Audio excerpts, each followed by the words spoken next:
The Bank of Canada is holding the key interest rate at 5%. But could some relief be on the way later this spring? Kris McCusker joins us now from the 680 Business Center. Kris, what can you tell us about this latest announcement? Well, I can tell you maybe some relief is on the way this spring, Melissa. The Bank of Canada opting for a 6th straight meeting to leave interest rates unchanged. Now, officials did signal they're getting closer to rate cuts, but they need more evidence of slowing inflation. So the benchmark rate will stay at 5%. That part was expected.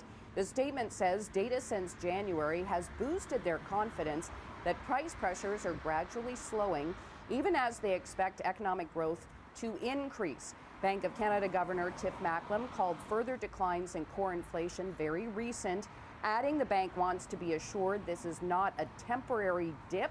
Now, economists surveyed expect the bank will be in a position, or could be in a position, to cut at the next meeting on June the 5th.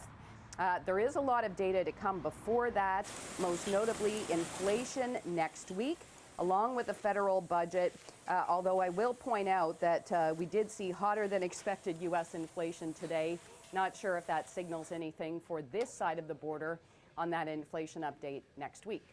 Boy, June sounds like a million years from now for some Canadians who are holding their breath right now. It sounds like the Bank of Canada doesn't want to commit to anything between now and that June meeting. Yeah, I think that's a fair statement. And in fairness, sort of in their defense, they kind of want to see how this plays out. As I mentioned, we do get that inflation update next week.